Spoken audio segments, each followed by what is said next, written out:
Sam Pitroda जी भाषा नहीं भाव समझा रहे हैं। अरे मूल प्रश्न यह है कि जब भारत और पाकिस्तान के बीच तनावपूर्ण संबंध है, जब भारत का पुरुषार्थ जो सेना है हमारा, वह आतंकी ठिकानों को चंद मिनट में ध्वस्त करता है।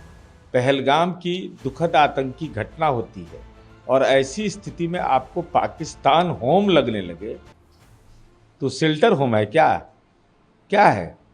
इसलिए ऐसे बयान जो भारतीय उपमहाद्वीप में देश की विदेश नीति पर हम लोगों की सहमति रही है, सर्वदलीय सहमति के बुनियाद पर हम दुनिया के विभिन्न देश में गए, तो कांग्रेस पार्टी की राजनीतिक दुर्गति ऐसे ही बयानों से होती है।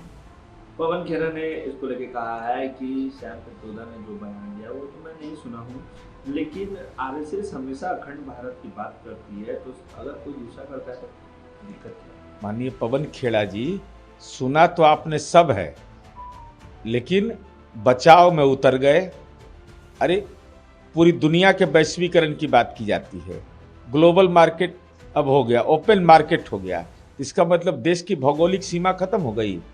अखंड भारत लक्ष्य हो सकता है किसी का, लेकिन इसके अलावा देश की भौगोलिक सीमा होती है।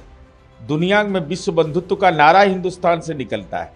इसका मतलब क्या हुआ कि दुनिया की सारी भौगोलिक सीमाएं टूट गई।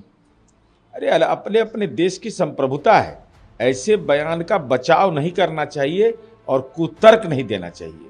राहुल गांधी ने वोटर लिस्ट मैनिपुलेशन को लेके इलेक्शन कमीशन पर फिर जोरदार हमला किया है। उन्होंने कहा है कि इलेक्शन कमीशन उन लोगों को प्रोटेक्ट कर रहा है जो डेमोक्रेसी को खत्म करना चाहते हैं। सबसे महत्वपूर्ण विषय है कि माननीय राहुल गांधी जी, आप विपक्ष के नेता हैं, कर्नाटका में आपकी सरकार है और वहां का आप मुद्दा उठा रहे हैं, और इलेक्शन कमीशन का ड्राफ्ट पब्लिकेशन वोटर लिस्ट का हो या फाइनल पब्लिकेशन हो, वह आपके जिला अध्यक्ष को मिलेगा, डिस्ट्रिक्ट प्रेसिडेंट को मिलेगा। तो आखिर इतने दिनों की चुप्पी क्यों रही? दूसरा सवाल है कि आप यह कह रहे हैं कि दलित, पिछड़ा, अल्पसंख्यक का वोट काट डाला गया।